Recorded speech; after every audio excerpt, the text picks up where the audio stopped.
A sealed stone door guards a secret chamber untouched for centuries. This is the reality at countless restricted archaeological sites around the world, places of immense history where the public is not allowed. By the end of this journey, you will gain a complete understanding of 30 forbidden locations, from government vaults to sacred grounds. We will explore why they are locked away, what profound mysteries they may contain, and how a single breath can threaten artifacts older than civilization itself. We will cross continents and travel through time, uncovering hidden chapters of human history that we are never meant to read firsthand. What does it truly mean to protect a secret from the future? That fragile mosaic with its 1,000 tiny colored tiles is a perfect place to start. Picture an archaeologist kneeling beside it, not with a brush, but with a simple roll of tape marked "Do Not Cross." This quiet act is the first and most fundamental reason a site becomes restricted, a barrier erected not out of secrecy, but out of necessity. The truth is, the vast majority of these forbidden places are closed for profoundly practical and respectful reasons, transforming our initial curiosity into a deeper understanding of guardianship. Think of the cave paintings in Lascaux, France. For decades after their discovery, the public could walk right in, but something invisible began to happen. The moisture from human breath, the heat from bodies, even the dust stirred by footsteps, introduced a new environment. A green algae began to grow over the ancient ochre and charcoal bison, a modern organism threatening art that had survived for over 17,000 years.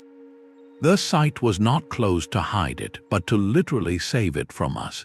This is the first pillar of restriction, extreme fragility. In some tombs, the very pigments on the walls can flake away from a change in humidity. A single fingerprint can erode delicate carvings over time. In these cases, the "Do Not Enter" sign is less a lock and more a shield. The second reason is the sanctity of ongoing discovery. An archaeological dig is not a treasure hunt. It is a meticulous, layer-by-layer reading of history. When a team uncovers a complex burial site or the foundation of an ancient building, they are working in a state of controlled chaos. Every artifact's position, every soil stain, every fragment tells a story. Allowing public access during this phase would be like letting spectators wander onto a crime scene before the investigators have finished documenting it. The story would be trampled, the context lost forever. These sites are often closed simply to give researchers the sterile, undisturbed conditions they need to properly listen to what the past is whispering. Then there is a reason that goes beyond science and into the realm of spirit, cultural respect. For many indigenous communities around the world, certain locations are not archaeological sites to be studied. They are sacred ancestors, living churches, or memorials to profound loss. To them, unrestricted tourist access is not education, it is a profound disrespect. In places like Australia or the American Southwest, numerous caves, mountains, and burial grounds are restricted at the request of native peoples. This closure is an agreement, a modern world acknowledging that some knowledge is not for public consumption, but for cultural preservation and spiritual practice. It is a restriction born from reverence. Practical dangers form another formidable barrier. Some sites are literally unstable, with ceilings ready to collapse or floors that hide deep pits. Others, particularly from more recent historical periods, may contain hazardous materials like unexploded ordnance or toxic chemical residues. And of course, sites located in active political or military conflict zones are inaccessible for the most direct reason of all, the safety of anyone who might try to visit. In these instances, the restriction is a stark reminder that the past can sometimes be a very dangerous place.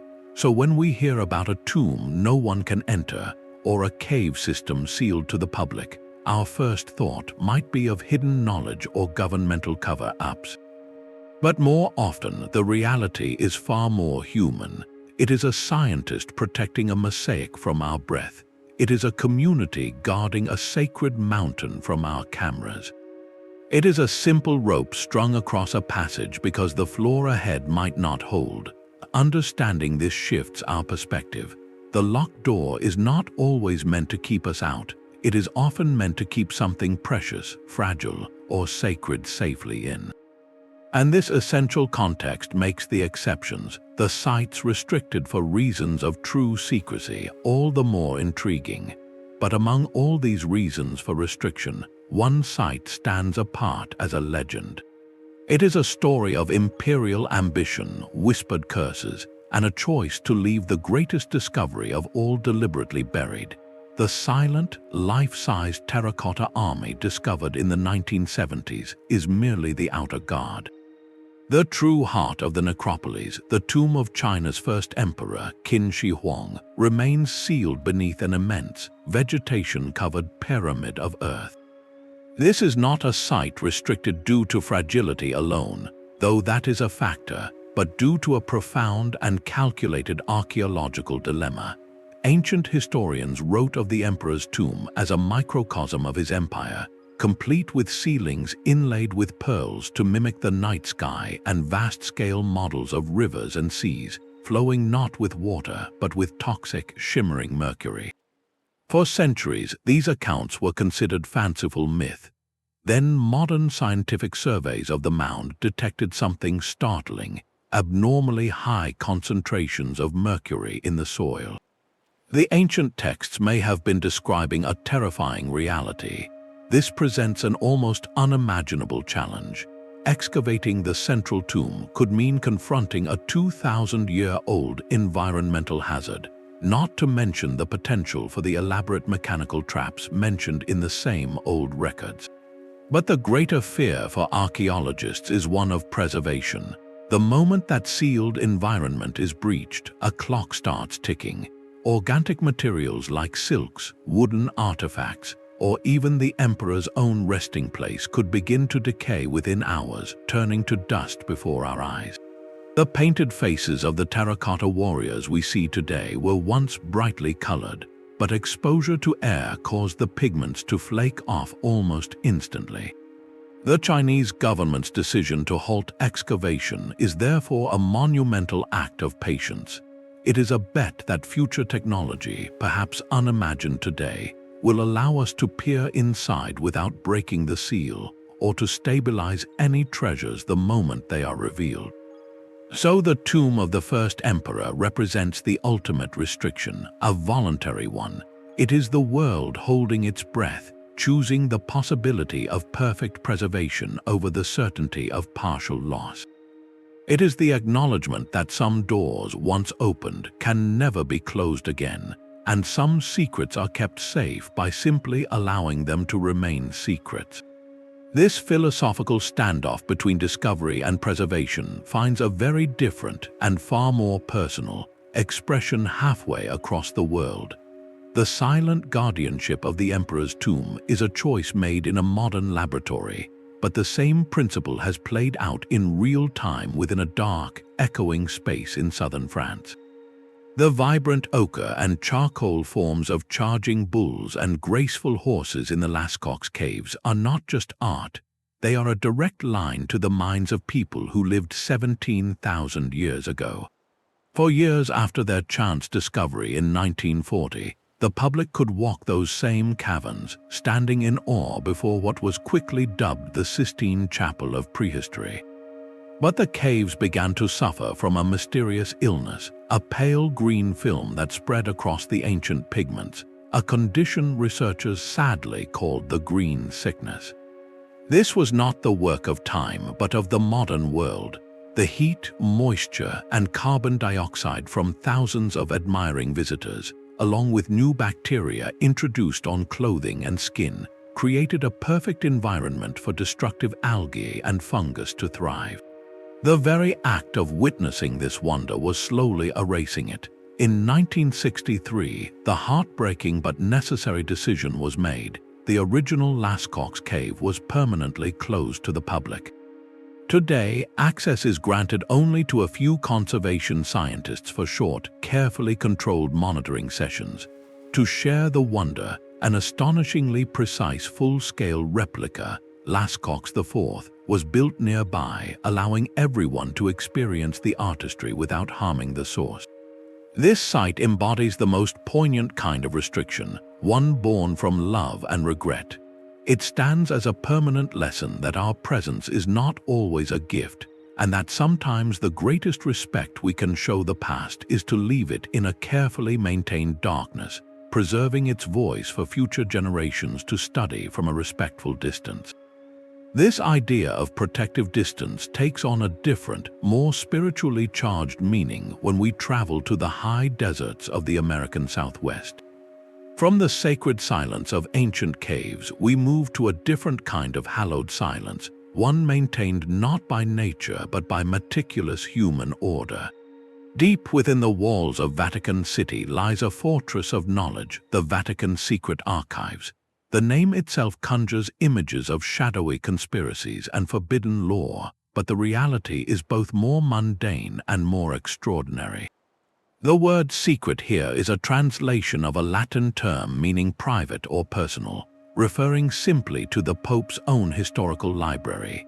This is not a public museum, but a working scholarly institution, and its restrictions are born from a monumental task, preserving the physical paperwork of a 2,000-year-old global institution.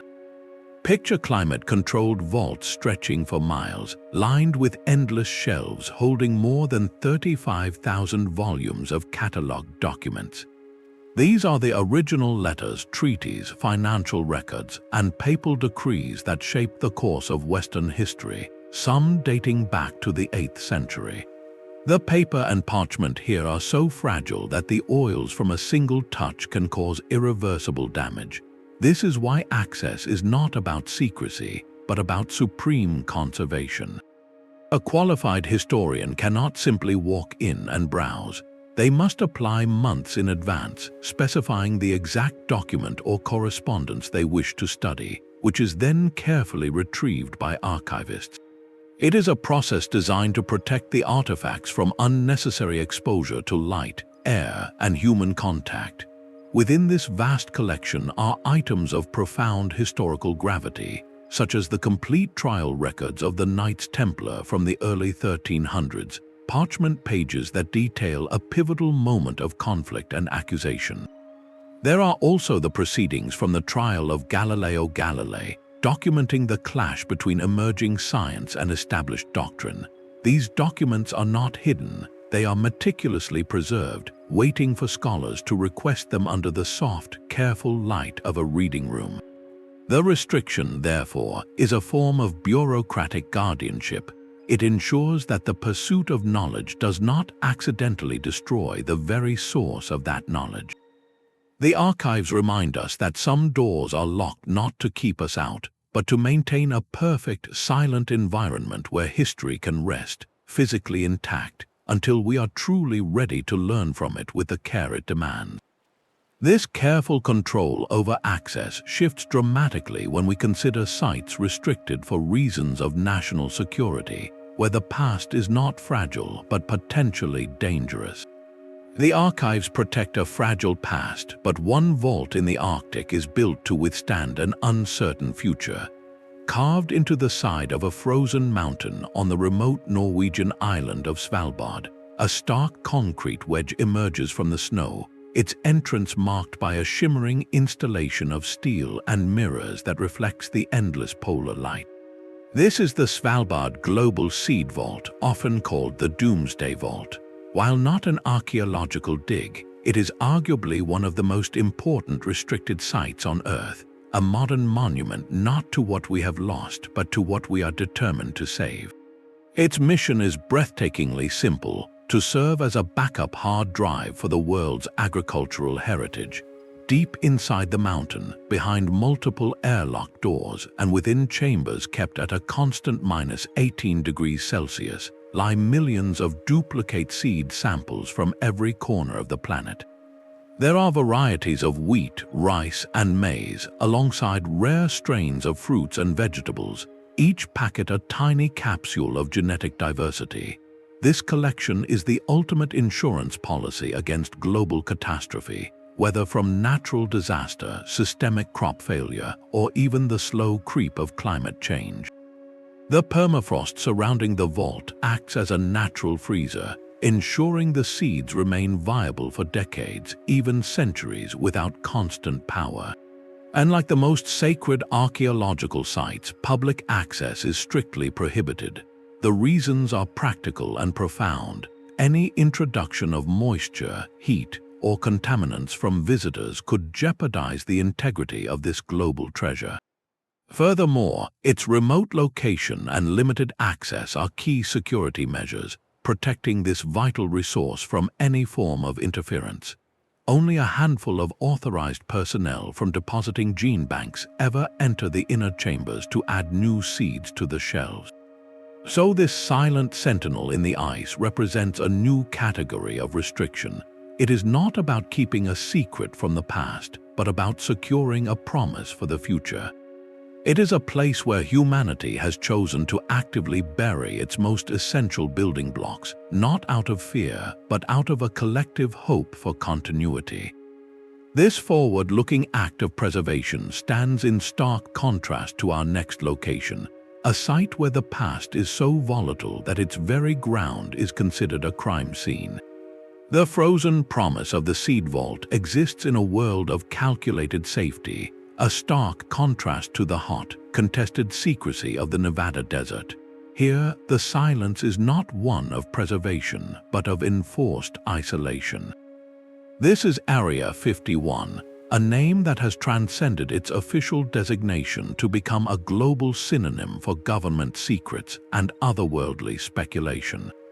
The landscape itself is a character in this story, a vast, sun-bleached basin ringed by distant mountains, its emptiness broken only by the straight lines of a runway and the geometric shapes of distant hangars. It is crisscrossed not by hiking trails, but by unmarked patrol roads and stark warning signs that promise severe legal consequences for trespassing. Motion sensors and cameras monitor the perimeter, creating an invisible fence of technology. While public fascination has painted this place as a warehouse for alien spacecraft, its true, documented history is rooted in a different kind of unknown, the cutting edge of Cold War aviation. This is where some of the most revolutionary aircraft ever built were tested in absolute secrecy. Machines like the U-2 spy plane and the F-117 Nighthawk stealth fighter.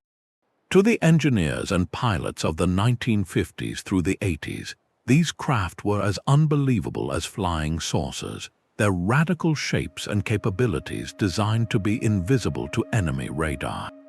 The archaeological significance of Area 51 is uniquely modern. It is not an ancient tomb, but a birthplace of contemporary technological myth.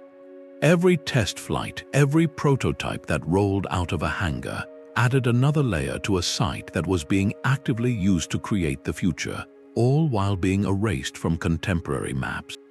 The intense government secrecy, justified by national security, did more than protect military assets. It created a vacuum of information. Into that vacuum rushed stories, eyewitness accounts of strange lights moving in impossible ways, and an enduring cultural narrative that the government was hiding evidence of extraterrestrial visitors. This makes Area 51 a fascinating case study in how restriction fuels mythology. The very act of sealing a site from public view, of declaring it off limits with such definitive authority, transforms it in the public imagination. It becomes a blank canvas onto which we project our deepest curiosities and anxieties about what those in power might know that we do not. The restricted airspace is not just protecting technology, it is perpetuating a modern legend, proving that sometimes the most powerful artifact a site can produce is not a physical object, but an enduring, unanswerable question. This dance between hidden reality and public speculation finds a quieter, but no less profound, expression in the forests of Japan. While Area 51 is defined by secrets of human creation, another site embodies a restriction based on a different kind of reverence entirely. The city of Mecca, the spiritual heart of the Islamic world, exists as a space where access is not determined by nationality or security clearance, but by faith. For the millions of Muslims who perform the pilgrimage each year, it is the ultimate destination, a place of profound unity and spiritual renewal. For non-Muslims, however, the entire holy city and its core sites, most notably the Grand Mosque and the Kaaba at its center, are strictly and permanently off-limits. This is not a barrier of bureaucracy or preservation science, but one of religious doctrine and deep cultural sovereignty, established to maintain the sanctity of the pilgrimage rites. The restriction is clear and absolute, with checkpoints on all roads into the city enforcing the rule. For historians and archaeologists, this creates a unique challenge. Mecca is home to locations of immense historical significance to Islam, places directly linked to the faith's foundational moments. Yet direct, hands-on study by those outside the faith is impossible. Our understanding of these sites comes primarily from the accounts of Muslim scholars, historical texts, and limited imagery, rather than from external archaeological excavation or survey. This form of restriction shifts the framework completely. It asserts that some knowledge is not merely informational, but experiential and sacred, reserved for those who approach it with a specific spiritual intention. It places cultural and religious autonomy above open academic access, reminding us that not all histories are meant to be fully passed by outside observation. In a world often focused on physical access, Mecca stands as a powerful testament to the idea that the most meaningful gates are sometimes those guarded by belief itself. This principle of spiritual guardianship finds a quieter, more secluded echo in the mist-shrouded mountains of another continent. The sanctity of Mecca is guarded by faith, but another island's borders are enforced by fangs. Off the coast of Brazil lies Ilha de Queimada Grande, known universally as Snake Island. This is not a place of ancient ruins or hidden vaults, but a living, breathing monument to evolutionary isolation turned lethal. The Brazilian government has issued a simple, non-negotiable decree: no one is allowed on this island. The reason is written in the language of biology and survival. Cut off from the mainland for thousands of years, the island's sole dominant predator evolved into a creature found nowhere else on Earth, the golden lancehead viper. Estimates suggest that at the height of their population, there may have been as many as one of these vipers for every single square meter of the rocky terrain. Their venom, refined in isolation to subdue migratory birds, is potent enough to melt human tissue and cause rapid kidney failure. This restriction exists for the most primal of reasons, to protect human life from an environment that is, quite literally, saturated with immediate danger. Yet the island's terror is intertwined with profound scientific value. These snakes are a snapshot of evolution in action, their unique venom holding potential clues for medical research, including treatments for heart disease and blood clots. The ban on public access, enforced by the Brazilian Navy, is therefore a dual shield. It protects people from the island, and it protects this fragile, hyper-specialized ecosystem from us. Any introduction of disease or even a careless fire could wipe out the entire endemic population. Around this scientific reality, darker legends have coiled. Stories persist of a lighthouse keeper and his family who met a grim end from snake bites, and of pirates who left treasure guarded by the serpents. While these tales are likely folklore, they speak to the human mind's need to mythologize a place so inhospitable. Snake Island stands as a powerful reminder that not all forbidden sites are about preserving what humans built. Some are about respecting a world that was never meant for us at all. A stark, beautiful, and deadly chapter of natural history that continues its own story, undisturbed, behind a barrier of pure survival. This concept of a living, dangerous artifact shifts form once more as we move from biological isolation to a different kind of sealed environment, one created by human error. The serpents of Snake Island guard a living, lethal secret, but a different kind of army stands in silent, eternal formation, protecting a mystery of a far grander scale. The excavated ranks of the Terracotta army are one of the most visited archaeological wonders on Earth, a sea of life-sized soldiers emerging from the earth. Yet within this bustling public museum, there exist invisible lines the visitor cannot cross. Look down into Pit 1, the largest excavation hall, and you will see them, raised metal walkways suspended above the ancient ground. The archaeologists working here move with the precision of surgeons on these platforms, their tools carefully lowered to the surface below. They never set foot on the main floor, for beneath a thin layer of modern soil, thousands more warriors still lie buried, shoulder to shoulder, waiting in perfect darkness. The restricted areas are not hidden chambers but the very ground the public gazes upon. This is an active, fragile crime seen from the distant past, and every speck of dust matters. The original clay figures were once brilliantly painted in lacquers of red, green, blue, and purple. When first exposed to the dry air of the 20th century, that paint could curl and flake away in minutes. Modern techniques use fine sprays of consolidants to lock the pigments in place, a painstaking process that requires a sterile environment. A single tourist's footfall could vibrate loose a flake of 2,000-year-old color, or worse, destabilize the delicate soil matrix that holds a warrior's fragile neck in position. The restriction here is one of profound patience. This excavation is not a race to uncover treasures, but a century-spanning project of preservation. Each figure, each weapon, each fragment of a chariot is mapped, conserved, and studied where it lies. Allowing public access into the pits would mean stopping the science entirely, freezing the story mid-sentence. So the greatest secret of the Terracotta army may not be a hidden chamber, but the unfinished narrative literally beneath our feet. The raised walkways are a metaphor for the entire endeavor, a reminder that we are permitted to observe, but not to intrude, as the slow, careful work of listening to the past continues, one delicate brushstroke at a time.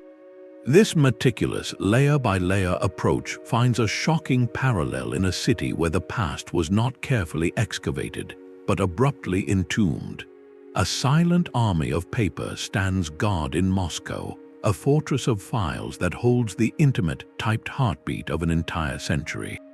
The central archives of Russia's Soviet past are not buried in the earth, but stacked in endless rows within secure, climate-controlled buildings, a bureaucratic necropolis where the past is not measured in pottery shards, but in personnel records, interrogation transcripts, and coded telegrams. This is the archaeology of administration, and access to its most profound layers is a tightly controlled privilege. While some archives are open for research, the most sensitive collections, particularly those of the state security apparatus like the KGB, remain behind multiple locks, their contents filtered through modern laws concerning privacy and national security. These restrictions create a unique dilemma for understanding the 20th century. The archives hold the raw, unedited data of a superpower's life, from the mechanics of vast economic plans to the chilling minutiae of political oversight. For historians, gaining permission to study specific files can be a years-long negotiation, and even then, the documents provided are often redacted or carefully selected. This selective access means the narrative of the Soviet era is not simply discovered, it is, in part, curated by the present. A government can choose to highlight certain records, like those of scientific achievement or wartime resilience, while leaving other, more difficult dossiers indefinitely classified. This process turns the archive into more than a repository. It becomes an active instrument of historical memory, shaping how a nation and the world comprehends a complex legacy of ideology, conflict, and societal transformation. The restriction here is not about preserving fragile parchment from air, but about managing the fragility of a national story. It demonstrates that the most powerful artifacts are sometimes not golden masks or stone tablets, but simple pieces of paper, because within their typed lines and official stamps lies the fragile, contested, and profoundly human architecture of the recent past. A nation's history can be carved not only in stone, but in the deliberate, solemn silence of an empty tomb. In the heart of Pyongyang, the capital of North Korea, stands the Kumsusan Palace of the Sun, the grand mausoleum housing the preserved remains of the country's former leaders, Kim Il-sung and Kim Jong-il. While that site represents a specific form of state veneration, another monument nearby speaks to a more universal, yet tightly controlled, sentiment, the tomb of the unknown soldier. This is not an ancient burial ground discovered by archaeologists, but a modern memorial constructed with the precise, imposing language of eternal gratitude. It is a sacred national symbol, a place for collective mourning and patriotic reflection. Yet, for the outside world, its interior spaces and the exact rituals performed there exist behind a veil of state secrecy. Foreign visitors are guided along strict pathways, their camera lenses sharply directed away from certain angles and ceremonies. This restriction transforms the site into something fascinating. It becomes a living example of state-controlled archaeology, but for a myth still being actively written. The monument itself is archaeology of the present, a physical artifact built to solidify a specific narrative of national sacrifice, unity, and leadership for generations to come. By limiting access and independent documentation, the state maintains absolute control over how this story is told and experienced. It ensures that the emotional power of the site, the hushed reverence before the symbolic fallen soldier, always reinforces the official version of history. In this way, the restriction is not about preserving fragile relics from the air, but about preserving a specific ideological atmosphere from any contradictory breeze. It demonstrates how a modern regime can create a site that feels ancient and hallowed, using the tools of grandeur and secrecy to manufacture a heritage meant for domestic reverence and external mystery. This conscious crafting of legacy stands in stark contrast to a city where history was not built, but brutally interrupted, buried in a single, catastrophic moment. The silent, curated reverence of a state memorial gives way to a landscape where respect is dictated by a different, invisible force. There is a place where the past did not fade slowly into the earth, but was violently branded onto the air itself. The Chernobyl exclusion zone, a sprawling territory in northern Ukraine, is an open-air museum of a single day, April 26, 1986. While guided tours now navigate the eerie, overgrown streets of Pripyat, with its rusting Ferris wheel and crumbling apartment blocks, these are merely the outer galleries. The heart of the catastrophe and its most poisoned annexes remain sealed behind a far more absolute barrier than any rope or guard.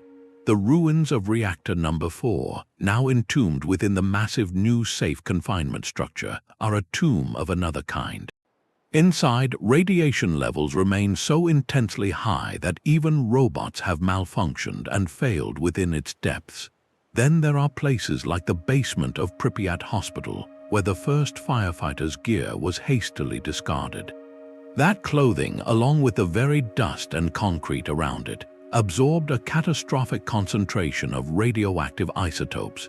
To stand in that space without protective suits would be to receive a lethal dose in minutes. This restriction is not bureaucratic, it is a stark physical law of nature. The zone, particularly these hotspots, has become an accidental and deeply sobering archaeological site of the late 20th century. It is a place frozen not by volcanic ash, but by an invisible poison that halts time. A child's doll lies on a nursery floor. A textbook sits open on a school desk, not because they were carefully placed, but because everyone left in a desperate rush, and the energy that permeates them forbids anyone from coming back to tidy up. Primary artifacts here are not carved from stone, but are the mundane objects of daily life, preserved under a bell jar of radiation. This makes Chernobyl a unique and chilling category of forbidden site. The danger is not a collapsing ceiling or a sacred taboo, but an environmental condition that will persist for hundreds, even thousands of years. It is a restriction that teaches us a harsh lesson, that some chapters of history create their own long-lasting quarantine, a warning written not in words but in the silent, persistent decay of atoms. The invisible poison of Chernobyl forces a permanent quarantine, but another kind of power holds a monument in a state of suspended investigation. The Great Sphinx of Giza does not simply guard the plateau, it may be guarding secrets within its very foundation. For centuries, stories have swirled about hidden chambers beneath its massive limestone pores, a labyrinth lost to the desert sands. Modern technology has added fuel to this ancient fire, with ground-penetrating radar surveys hinting at anomalies, voids that could be natural fissures or could be carved rooms. Yet, the Egyptian authorities have consistently restricted any major excavation directly beneath or around the Sphinx. This is not a simple refusal, but a complex calculation of risk on a global scale. The primary reason is the monument's profound fragility. The Sphinx is not a solid block of stone, it is a weathered body, its structure compromised by millennia of wind, water, and the very salts rising from the plateau. Its paws and base are particularly vulnerable. Drilling or digging without absolute certainty could trigger subsidence, potentially causing catastrophic damage to the most recognizable face in archaeology. So the first restriction is one of profound physical caution, a recognition that the quest for knowledge cannot justify the gamble of destroying the icon itself. Beyond preservation, there is a powerful cultural and political sensitivity. The Sphinx is more than an artifact to Egypt. It is a pillar of national identity and a cornerstone of the vital tourism economy. Any exploration of its hidden spaces carries immense weight. The discovery of anything significant, from a simple storage room to the fabled hall of record some mystics dream of, would be a global event, instantly rewriting narratives and demanding a complete reinterpretation of Giza's history. Managing that narrative, ensuring it is studied with academic rigor rather than sensationalism, is a tremendous responsibility. The authorities move slowly, prioritizing meticulous scanning and non-invasive techniques over the dramatic thrust of a shovel. This deliberate pace can feel like secrecy, but it is often the painstaking methodology of modern archaeology applied to an utterly irreplaceable subject. Every potential dig here is not just a hole in the ground. It is a door that, once opened, could change the story of human civilization or reveal nothing but empty, echoing rock. In the shadow of the Sphinx, restriction becomes an act of intellectual patience, a global deep breath held while we slowly, carefully, learn how to listen to the whispers beneath the stone without causing the guardian to crumble. The silent guardianship of the Sphinx is a global concern, but a different kind of power enforces a total and permanent silence over an entire archipelago. In the vast blue expanse of the Indian Ocean lies Diego Garcia, a coral atoll shaped like a perfect horseshoe. Its turquoise lagoon and white sand beaches appear as a tropical paradise from the air, but this is an illusion. The island is one of the most militarily restricted places on Earth, a key strategic base for the United States, and absolutely closed to any civilian presence. The story of its restriction, however, begins long before the first runway was poured.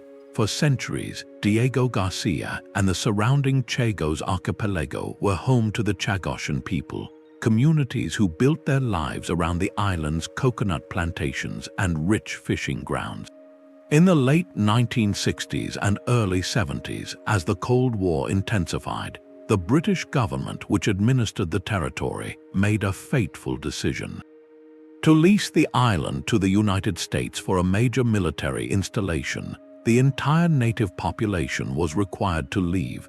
The Chagossians were relocated, often under difficult circumstances, to Mauritius and the Seychelles, severed from their homeland. This painful chapter means the archaeology of Diego Garcia is layered with profound human meaning, encompassing the remnants of plantation life, colonial structures, and the cultural footprints of a displaced people. Yet, no archaeologist can apply for a permit to study these sites. The base's operational security is absolute, its need for secrecy in a volatile region overriding all other considerations. Every potential artifact, from a crumbling plantation manager's house to a traditional fishing shrine, now exists within a high-security bubble. This makes Diego Garcia a stark example of a modern geopolitical reality, where the imperatives of global power can not only rewrite a map, but can also place an entire chapter of human history under a permanent administrative lock. The past is not merely buried here by sand, but by the overwhelming weight of the present, leaving its stories waiting in the tropical sun, unseen and unheard behind a fence of razor wire and satellite surveillance. A fence of razor wire enforces a silence of power, but a woven reed wall can guard an even deeper quiet. The royal tombs at Kasubi, on the hills overlooking Kampala, Uganda, are a world apart from Diego Garcia's concrete isolation. Here, the restriction is not born from military edict, but from the living breath of tradition. For the Baganda people, this is not an archaeological site to be visited, but a sacred palace of the ancestors, a place where past rulers continue to watch over the kingdom. The main mausoleum, a vast domed structure built entirely from organic materials like wood, thatch, and reed, was a masterpiece of living culture, a UNESCO World Heritage Site that pulsed with spiritual significance. Then, in 2010, a devastating fire swept through the building, causing immense damage. The global community saw a historical tragedy, but for the Baganda, it was a profound spiritual wound. The international response focused on the physical loss, but the local response illuminated the true nature of the place. Reconstruction began immediately, guided not by foreign architects alone, but by the sacred knowledge held by specific clans, the traditional custodians of royal rituals. This process revealed the core of the restriction. The tombs are not a museum exhibit. They are an active spiritual hub where rituals are performed, offerings are made, and communication with the ancestors is maintained. Access to the inner sanctums is governed by a complex system of lineage and responsibility. Only members of certain designated clans who have served the kingdom for generations are permitted to enter the most sacred areas to perform their duties. A tourist cannot buy a ticket to witness these ceremonies, not because they are secret, but because they are intimate and powerful, requiring a lifetime of cultural preparation and inherited respect. The rebuilt site, while open for limited, respectful external viewing in certain outer areas, maintains this profound boundary. This form of restriction teaches a vital lesson. It demonstrates that for many communities around the world, places we label as archaeology are not dead relics of a concluded past. They are beating hearts of a continuous present. The value of Kasubi is not locked in its thatch and wood, but in the ongoing practices those materials shelter. The limitation on access is therefore a form of cultural integrity.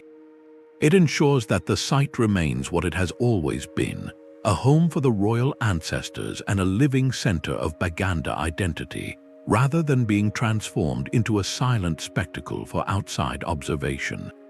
Here, the locked gate is woven from reeds and respect, a barrier that protects not a secret, but a sacred, ongoing conversation.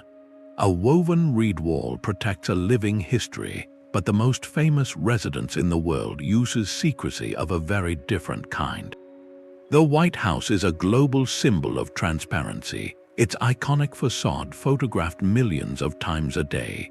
Yet within those white walls, entire worlds exist that are forever off limits. Beyond the public tour routes of the state floor lies a private universe, the so-called Black Rooms, family quarters, and secure archives that form the hidden archaeology of the modern presidency. These spaces are not ancient, but they are no less layered with history.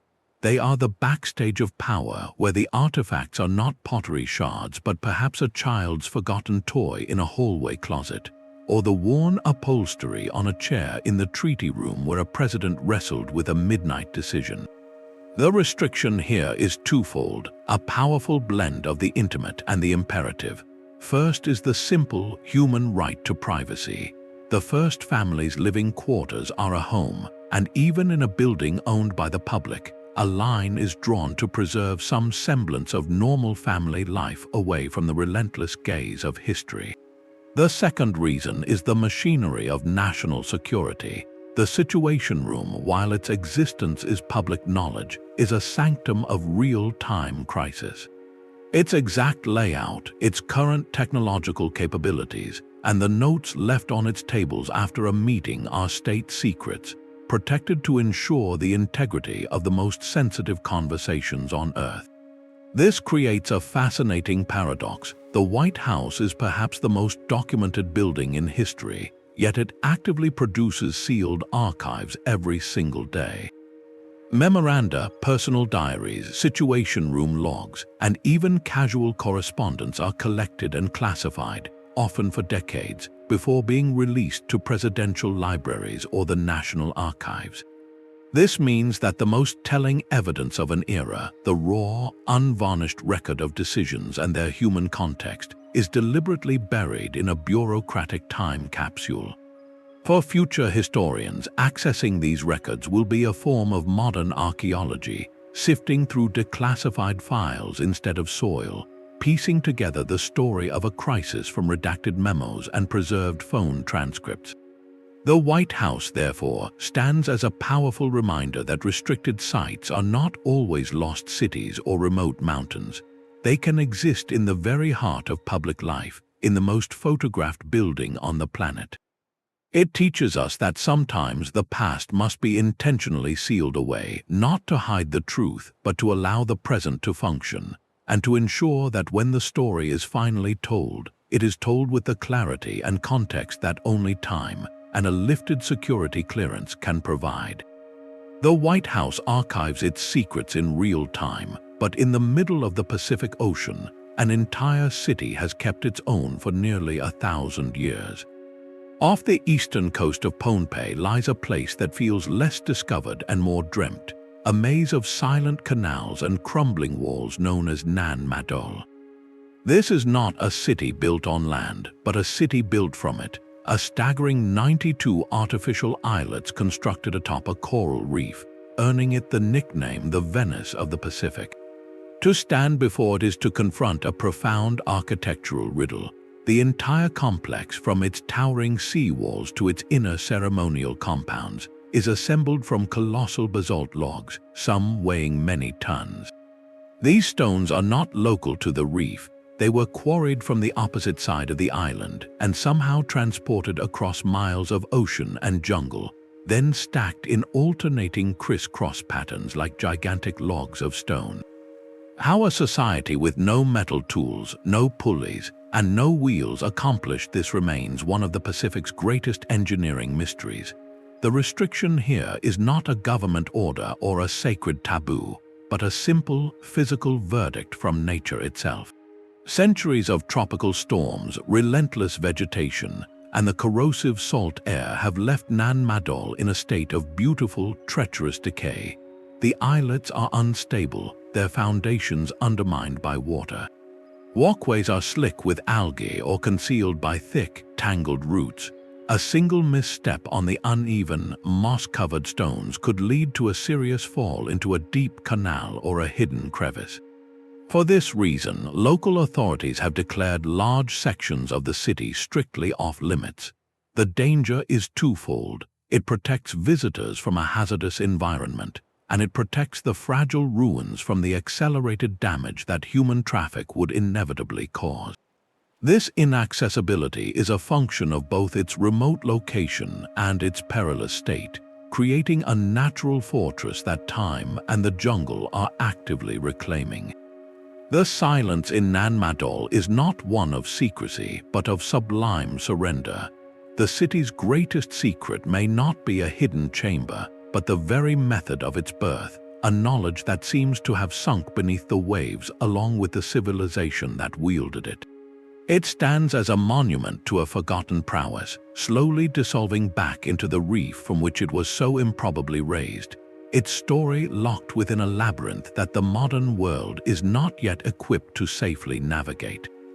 The silent, crumbling canals of Madol hold a mystery of forgotten engineering, but beneath the modern streets of London, a different kind of structure guards a mystery of pure, concentrated value. The Bank of England's gold vaults are a fortress of finance, a hidden city whose archaeology is measured not in pottery, but in ingots.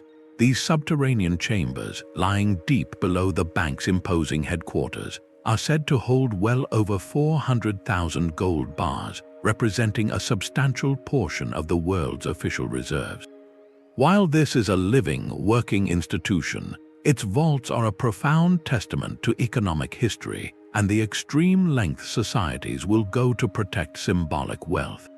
The public will never walk these corridors, for the security here is not about preserving fragile artifacts from air, but about defending against the most calculated human threats imaginable. The protocols are the stuff of legend, involving labyrinthine access routes, doors that weigh many tons and require multiple keys held by different officials, and layers of detection systems that monitor everything from sound to vibration. It is a system designed to be psychologically and physically impenetrable. This creates a fascinating category of restricted site, one where the primary artifact is trust itself. The gold down there is not just a metal, it is a promise, a foundational block of global economic confidence. Its physical security is paramount to that trust. So, while we may never see the gleaming stacks of bars, their very existence, locked away in that silent, secret city below London, is a quiet pillar of the modern world. It reminds us that some of humanity's most powerful creations are not monuments in the sun, but ideas given physical form, buried and protected with an ingenuity that rivals the construction of any ancient tomb. This hidden architecture of trust finds a startling contrast in a place where the past is not locked away, but is actively and violently pushing its way into the present. While Snake Island's deadly serpents command a fearful respect, another Brazilian island enforces a quiet, scientific kind of solitude. Ilha de Queimada Pequena, a smaller and lesser-known neighbor, operates under an identical public ban, but for a purpose that could not be more different. Here, the restriction is not a shield against a lethal resident, but a protective bubble placed around an entire living world. The island is a strictly protected biological reserve, home to a modest research station where scientists live and work in rotating shifts, their mission to document every aspect of an untouched ecosystem. This is a place where the restriction exists not to keep something dangerous in, but to keep something fragile safe from the outside. Every seed, insect, bird, and reptile here is part of a delicate balance that has evolved in isolation.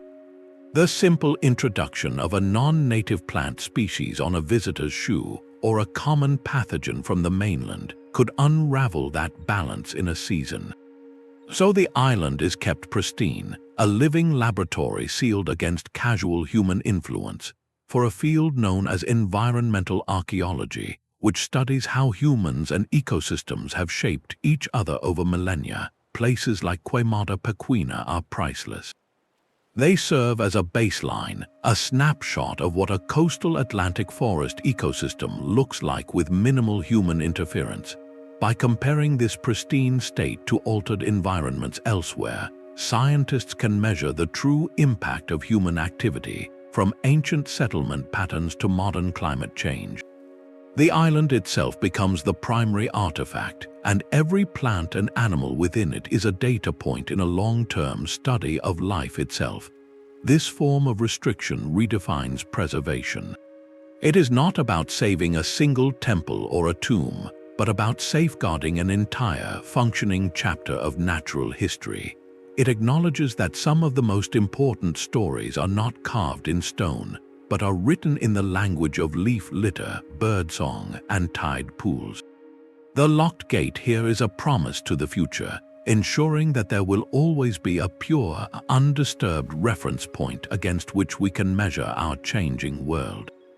The gleaming treasures of a public museum are often just the prologue to a much longer story kept in the dark. Behind the polished display cases of Moscow's Kremlin armory, a different kind of empire exists, one built not on conquest but on conservation. This world-famous museum, housed within the ancient fortress walls, presents a breathtaking array of Fabergé eggs, coronation robes, and jewel-encrusted thrones. Yet for every golden carriage on view, there are a dozen more resting in specialized storage, unseen by public eyes. These are the closed collections, a parallel universe of artifacts deemed too fragile, too sensitive, or simply too historically potent for the gallery floor. Imagine a vault where the crown of a long-fallen Tsar rests on a custom mount, its gems never catching the light, or a delicate silk banner from a medieval battle, its fibers too brittle to hang. This is not a space of neglect, but of supreme, deliberate care. Access is a privilege granted only to a handful of conservators and rigorously vetted scholars, who enter not as tourists but as guardians and detectives. Their work is a quiet archaeology of the already found, studying the stitch patterns on a royal dress to understand lost tailoring techniques, or using non-invasive scanners to read the faded inscriptions on a ceremonial sword.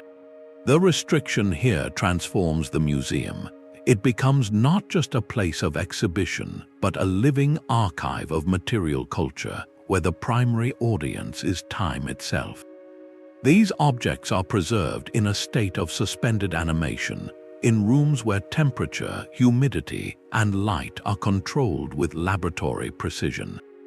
The goal is to halt decay, to give future generations with better technology and fresh questions the chance to learn from these items anew. This practice reveals a profound truth about how we keep history. For every iconic artifact that defines an era in the public mind, there are 100 others that shape the understanding of that era in the scholar's notebook.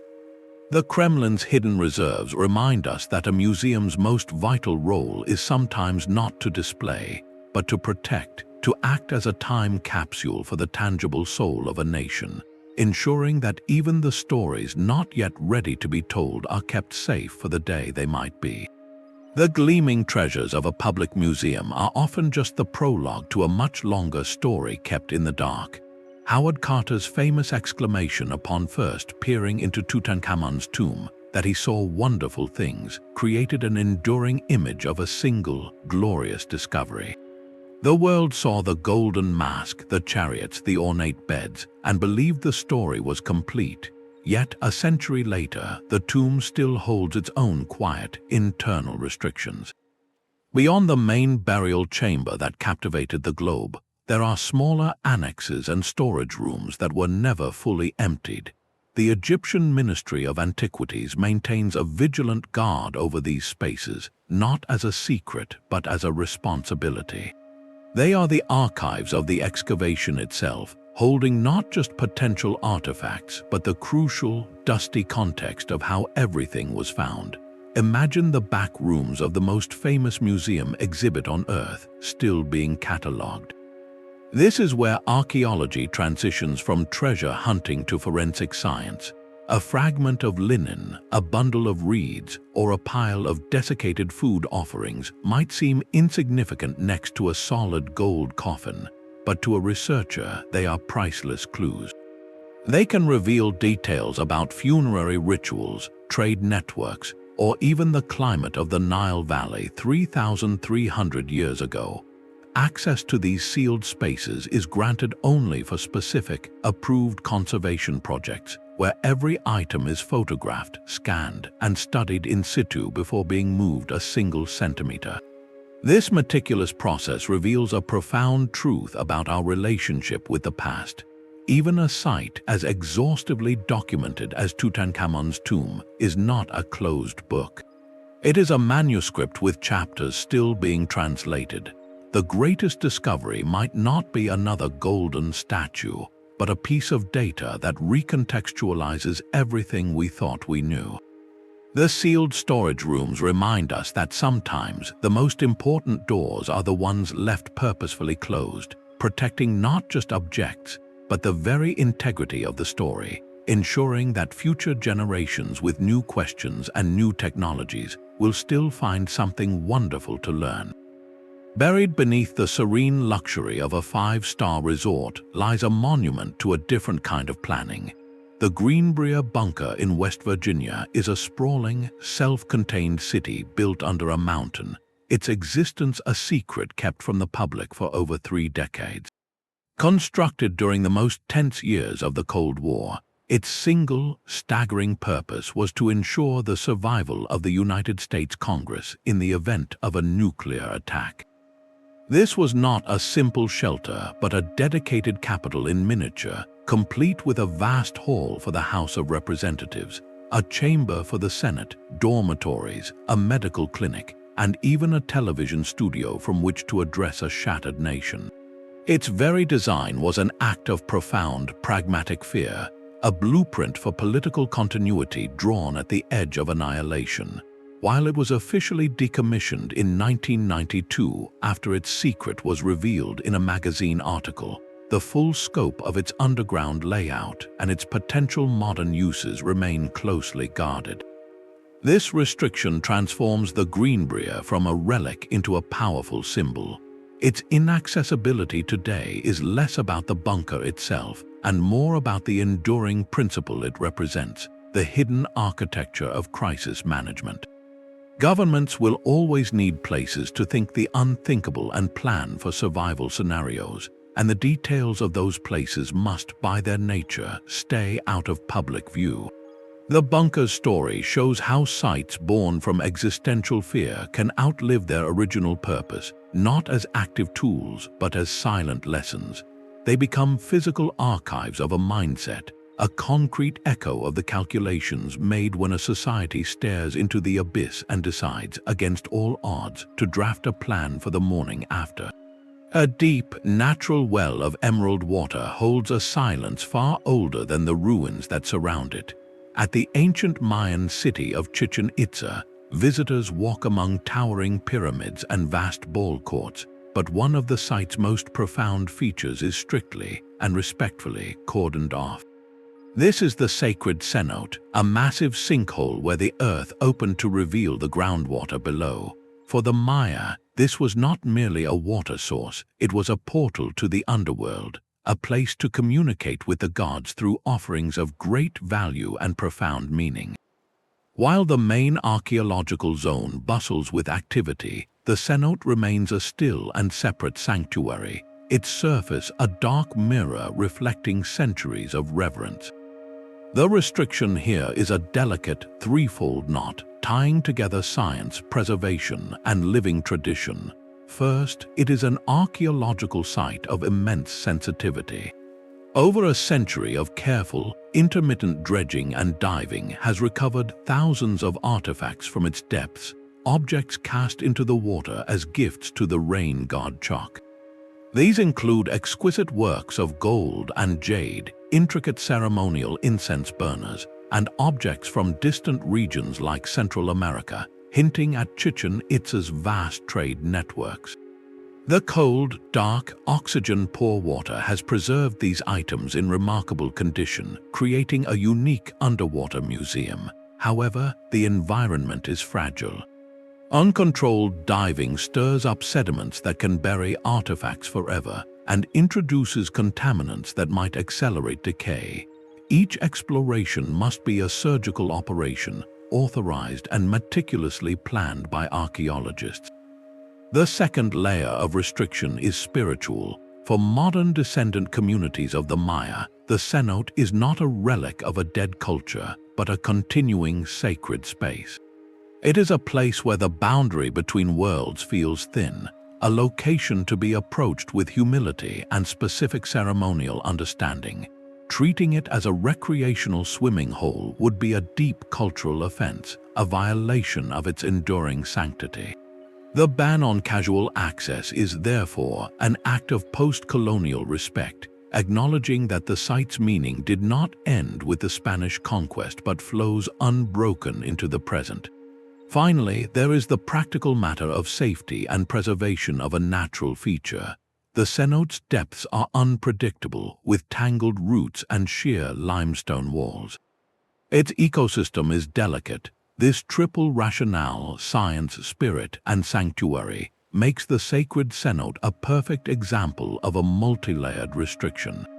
It teaches us that some doors are closed not by one key, but by many, each held by a different guardian, the archaeologist, the community elder, and the environment itself. We can stand at its edge and look down into that green darkness, understanding that what lies below is not hidden from us out of secrecy, but protected for reasons that encompass the past's physical legacy, its living spiritual breath, and the silent, enduring depth of the earth itself. The emerald silence of the sacred cenote holds the weight of spiritual offerings, but another vault holds a weight measured in pure physical certainty.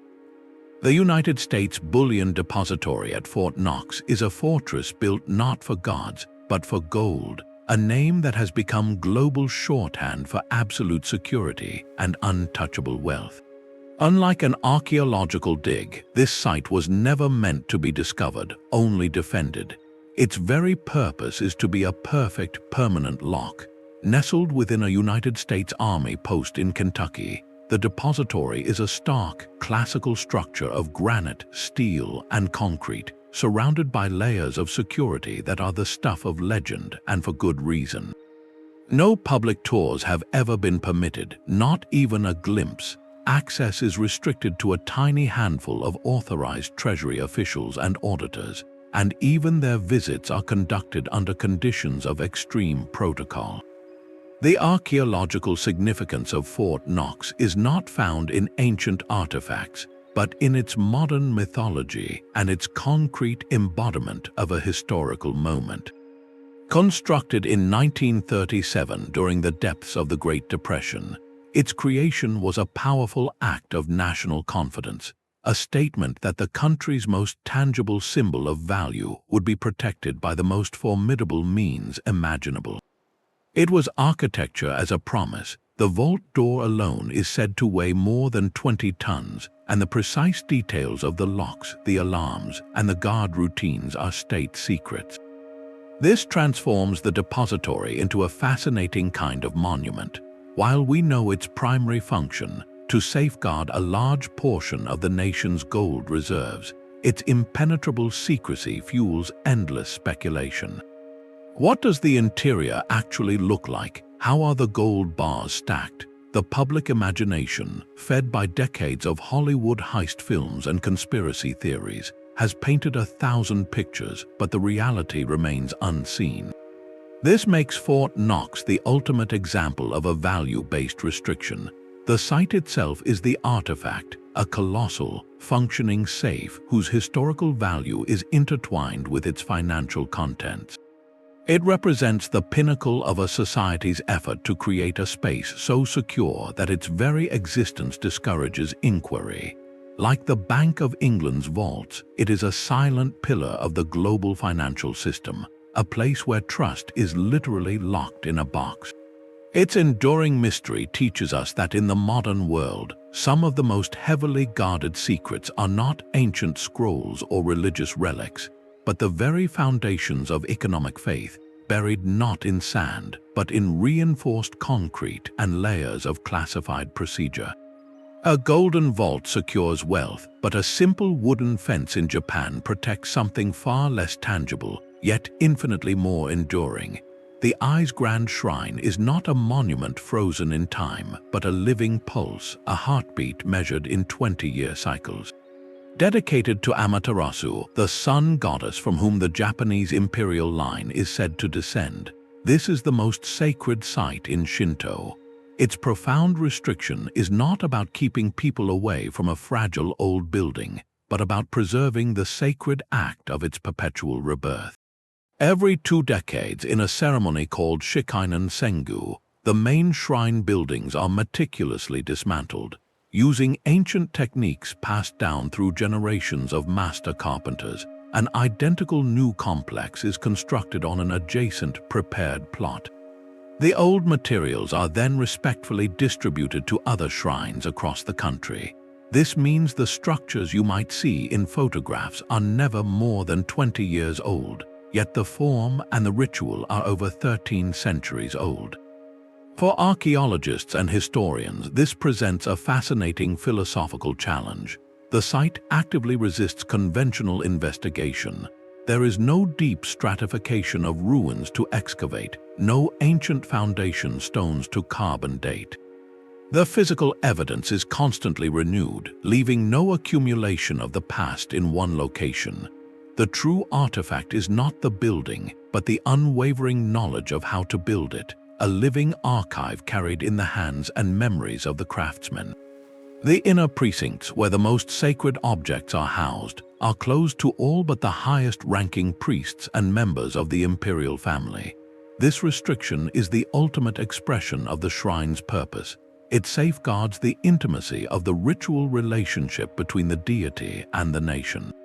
The public can approach the outer gates, walk through the towering cryptomeria forests, and feel the profound serenity of the place, but the heart of the mystery remains behind a barrier of pure tradition. The Ai's Grand Shrine teaches a radical lesson about preservation. It asserts that the most important thing to save is not the material object, but the capacity and the will to recreate it perfectly, generation after generation. The site is an ever-regenerating mystery, a secret not locked in wood and thatch, but in the continuous, faithful rhythm of renewal itself. A city that does not exist on any map is a powerful form of silence. Scattered like hidden seeds across the vast expanse of Russia are the Zato, the closed administrative territorial formations. These are not ancient ruins, but entire modern cities built from scratch during the Cold War, dedicated to the most sensitive work imaginable: nuclear weapons design, production, and research. To the outside world, and even to most Soviet citizens, these places were simply blank spaces, their populations assigned to anonymous post office box numbers. While some have opened their doors slightly in the decades since, many remain under strict federal control, accessible only with special permits. This transforms them into a unique category of archaeological site, a sprawling, contemporary excavation of a recent, secretive past. Walking through a city like Sarov, the heart of the Soviet nuclear program, is to wander through a living museum of the arms race. The architecture is a mix of stark, utilitarian apartment blocks and heavily guarded research institutes, the landscape itself a physical record of a global standoff conducted in total secrecy.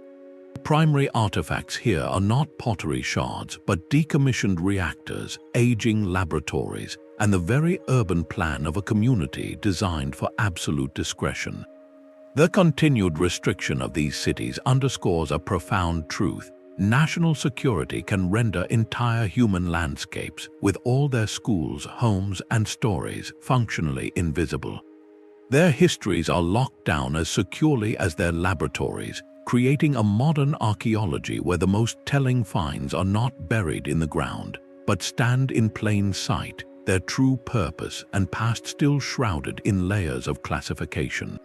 These closed cities remind us that the most effective way to hide a story is not to bury it, but to build an ordinary life on top of it, a life where every resident understood that their home was a secret they were required to keep. The meticulous rhythm of a 20-year renewal creates a perfect whole, but what happens when the masterpiece itself must be healed?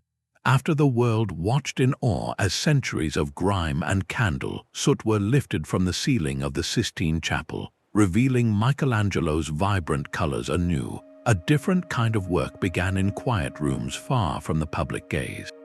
Every single flake of removed material, every microscopic paint sample, every high-resolution photograph taken inch by inch during that monumental restoration was not discarded. It was carefully catalogued and sealed away in the restricted archives of the Vatican museums. This collection forms a unique and profoundly important archaeological site, not of the art itself, but of its rescue.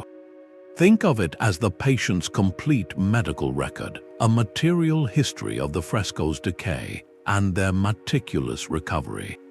These archives hold the literal dust of history, the chemical makeup of every pigment and the organic residue of every restoration attempt across 500 years, each layer telling a story of how previous generations saw, interpreted, and sometimes unintentionally harmed the work. For conservators, this meta-collection is an indispensable tool. It is the baseline data, the control sample for all future care. If a new spot of discoloration appears on the ceiling 50 years from now, scientists can compare it to these archived samples to understand if it is a recurrence of an old problem or something entirely new. The restriction here is one of pure utility and protection. These materials are not for display. They are a reference library for a living patient that happens to be one of humanity's crowning artistic achievements. Allowing open access would risk contamination or loss of these irreplaceable benchmarks. This niche reveals a fascinating layer in our relationship with cultural heritage. The process of preservation itself generates new, secret histories. In saving a public treasure, we create a parallel, private archive of that salvation, a hidden blueprint that ensures the masterpiece we admire today can continue to speak in its original voice to centuries yet to come. The meticulous science of art restoration preserves a masterpiece for the eye, but a different kind of preservation guards a space meant solely for the heart. Within the radiant expanse of the Prophet's Mosque in Medina, a structure of profound simplicity stands apart. The tomb of the Prophet Muhammad is not concealed, yet it is separated from the world by multiple layers of reverence. Visitors to the mosque can see the site, marked by a green dome and surrounded by a gold grille and dark curtains, but they cannot approach it. A protective brass enclosure encircles the area, maintaining a physical and spiritual buffer. This is perhaps the most definitive example of a site restricted not by danger or secrecy, but by pure, universal veneration. For the global Muslim community, this is the second holiest site in Islam, a place of pilgrimage and deep spiritual reflection. The rules governing access are clear and rooted in tradition. The entire city of Medina is closed to those not of the Muslim faith, and for Muslim visitors who enter the mosque, while they can pray in its vast halls and feel the history of the place, close physical proximity to the tomb itself is not permitted. The barrier serves a dual purpose. It protects the sanctity of the location from overcrowding and maintains a decorum of focused prayer, ensuring the site remains a place for quiet communion rather than a destination for tactile interaction. This creates a fascinating dynamic for historians and observers. One of the most influential individuals in human history rests in a place that is globally visible yet locally inaccessible. A central figure kept at a respectful distance by the very devotion he inspired. The restriction here transforms the site from a potential archaeological monument into a living, breathing center of faith. It asserts that some legacies are too significant to be treated as mere historical artifacts, their power lying not in what can be excavated or analyzed, but in the sustained spiritual practice they generate. The golden grille and dark curtains are not a lock, but a frame, directing the focus away from the physical and toward the immense, intangible legacy that continues to shape the lives of billions. It is a permanent, gentle reminder that the deepest forms of respect sometimes require us to hold space, not to take it. A mountain in Nevada holds a message meant to last longer than any written language. Yucca Mountain is not a tomb for kings or a vault for treasure, but a carefully chosen and engineered solution to a uniquely modern problem: the permanent disposal of high-level radioactive waste from nuclear power plants and defense programs. Its vast network of tunnels bored deep into the ancient volcanic rock was designed to be a geological tomb, isolating dangerous materials from the environment for a minimum of 10,000 years. While the project's political future remains uncertain and construction has halted, the site itself stands as a heavily restricted zone, a fortress of preemptive caution. Access is tightly controlled not because of what is inside today, but because of what it represents: a permanent, deliberate separation between humanity and a substance whose hazardous lifespan dwarfs recorded history. The restriction here is a sobering form of forward-thinking security, protecting against both accidental exposure and potential misuse of the materials that were intended to be stored there. This transforms Yucca Mountain into something unprecedented, an archaeological site of the future. Its greatest artifact is not a physical object, but the concept of long-term responsibility carved into stone. Teams of linguists, anthropologists, and scientists once grappled with a staggering question: how do you warn future civilizations 10,000 years from now about a danger they cannot see or smell? How do you communicate across a span of time longer than the pyramids have existed? Proposals ranged from planting genetically engineered thorn bushes that glow in the presence of radiation, to constructing massive, forbidding earthworks and monoliths inscribed with symbolic faces showing horror and sickness. The mountain itself, and the warnings meant to surround it, become a message in a bottle tossed into the deep ocean of time. Its inaccessibility today is a dry run for its intended eternal state, a practice in creating a permanent forbidden zone. This site forces us to confront a legacy that is not about glorious achievement, but about meticulous stewardship of a profound risk. It is a mountain chosen not for its spiritual power, but for its stable, dry geology, selected to guard a poisoned heirloom from the far future. In this silent, contested landscape, restriction becomes an act of humility, an acknowledgement that some of our most powerful creations come with a shadow that we are obligated to contain, not for ourselves, but for generations so distant we can scarcely imagine them. A museum's public face tells only one version of its story. Beneath the grand, sunlit halls of the British Museum, in a network of climate-controlled warehouses scattered across London, lies a parallel universe of history. These are the museum's private storage facilities, a city of shelves holding millions of objects that never see the light of day. For every iconic Rosetta Stone or Elgin marble on display, there are countless other items, from delicate textiles to fragile pottery shards, resting in archival boxes.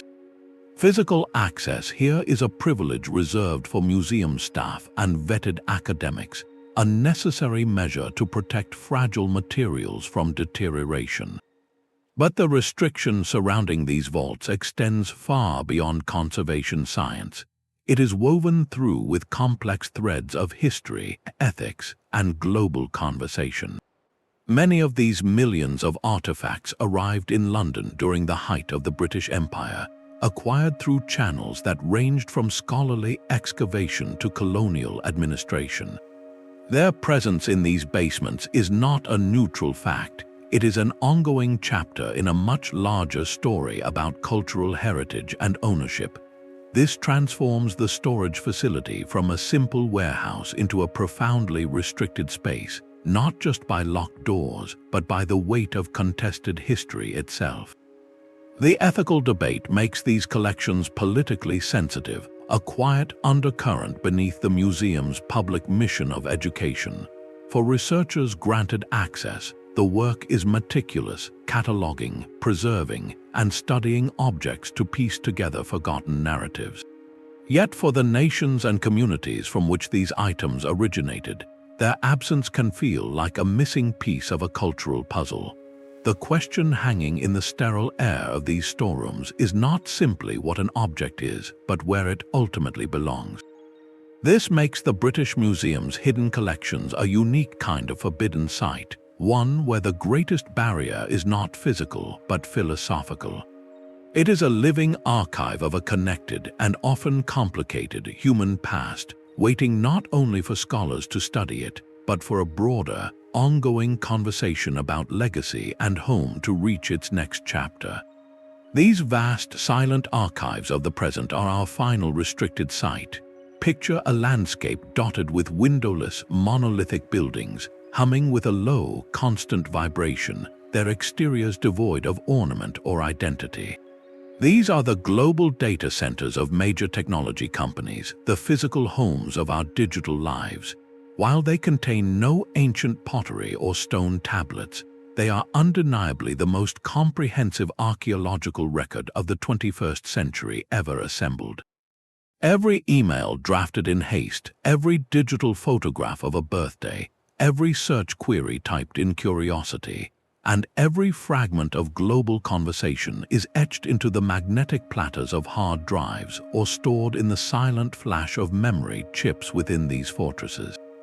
Their restriction is absolute and multifaceted, born from the twin imperatives of extreme security and fiercely protected intellectual property. Unauthorized physical access is prevented by biometric scanners, man-trap doors, and relentless surveillance, while digital access is guarded by layers of encryption and proprietary code. This creates a profound new category of forbidden place. For the first time in history, humanity's collective memory, our triumphs and trivialities, our creative works and casual thoughts, is not stored on papyrus, parchment, or paper in libraries open to scholars. It is locked within climate-controlled halls, owned and operated by private corporations, and sorted by algorithms whose functions are themselves closely held secrets. These centers are designed to be both physically impenetrable and digitally opaque. Future archaeologists may one day study our era, not by sifting through middens of discarded objects, but by attempting to decode the binary ghosts trapped within decommissioned server racks, if they can ever gain access to them at all. The ultimate artifact of our age is not a singular treasure, but an endless, living stream of data, and it is kept behind a barrier more formidable than any mountain tomb or government vault. A barrier built from firewalls, patents, and the quiet, immense power of the private key. This silent, digital archive of our present moment crystallizes a fundamental tension at the heart of every story we have explored. It is the quiet conflict between our deep, human desire to know and the profound responsibility to protect. This is the ethical core of inaccessibility, a question that echoes far beyond locked gates and armed guards. Does the public have an inherent right to every historical truth, or does the past itself have a right to rest? The closure of these sites forces us to confront a more nuanced form of archaeology, one measured not just in discoveries, but in decisions. It asks us to weigh the fleeting satisfaction of our curiosity against the permanent preservation of a fragile artifact for a future scholar we will never meet. It challenges the notion that all knowledge is a commodity for immediate consumption, suggesting instead that some mysteries hold their power precisely because they are not solved. This ethical landscape is navigated by several guiding principles. The first is the growing, rightful voice of descendant communities. For too long, archaeology was something done to a culture, with artifacts extracted and narratives written by outsiders. Today, the request of an indigenous community to restrict access to a sacred burial ground is not an obstruction of science, but a reclamation of authority over their own heritage. It is an assertion that the spiritual and cultural meaning of a site can outweigh its informational value to the wider world. The second principle is intergenerational equity. When we expose a tomb's paintings to air, knowing they may fade within decades, we are making a choice for all of humanity that comes after us. We are trading their potential to see and study that artifact with future, perhaps gentler, technologies for our own chance to see it now. Restricting access becomes an act of humility, a promise to the future that we will not exhaust the cultural inheritance we are merely holding in trust. Finally, there is the danger of politicizing history. When a government controls access to archives or monuments, it isn't just protecting fragile paper or stone, it is often managing a narrative. It can choose which chapters of the national story are emphasized and which are left in the dark, using restriction not for preservation, but for the preservation of a particular point of view. This reminds us that the act of sealing a site is never entirely neutral. It is itself a historical statement. So, what do we gain from these places we cannot enter? Perhaps their greatest gift is the lesson they teach about the limits of possession. In a world obsessed with access and experience, they stand as monuments to a different kind of relationship with history, one based on stewardship rather than ownership. They suggest that the deepest respect we can sometimes offer is not a spotlight, but a respectful shadow, not an answer, but a carefully maintained question. For in that quiet space between knowing and not knowing, between the revealed and the concealed, we are forced to listen not just to the echoes of the past, but to the better angels of our own responsibility. Our journey ends not with a final answer, but with a deeper appreciation for the question itself. We have wandered the edges of toxic tombs and sacred cities, peered past the gates of modern fortresses built for data and gold, and felt the profound quiet of places sealed by reverence. This world of 30 restrictions paints a portrait of history not as an open book, but as a vast, complex library where some volumes are kept in a special collections room, accessible only under specific, careful conditions.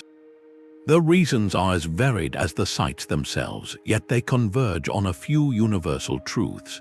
These boundaries teach us about the immense weight of preservation, the very real presence of danger, the non-negotiable demand for respect, and the sobering reality of power. They force us to acknowledge that the past is not an indestructible monument, but a fragile, non-renewable resource. A breath can damage a painting older than nations. A footstep can erase a story written in pollen and soil. Some knowledge is not merely informational, but experiential and sacred, belonging to a specific cultural continuum that outsiders are asked to honor from a distance. And sometimes the most powerful forces in the present, whether governments or corporations, build walls not to hide history, but to protect their own vision of the future. Our burning curiosity is a testament to our connection to these stories, yet these locked doors ask us to consider a more mature relationship with mystery. They challenge the idea that every secret must be uncovered, that every door must be opened. Perhaps the ultimate lesson whispered from these forbidden thresholds is that in learning to appreciate what we cannot see, we cultivate a different kind of understanding, one built on patience, humility, and a profound respect for the silent keepers of time. If this exploration of hidden chapters has captivated you, there are countless more enigmas waiting. Subscribe to continue these deep dives into the world's greatest unanswered questions. And we would love to hear your thoughts. Which of these restricted sites would you wish to visit if the barriers ever fell?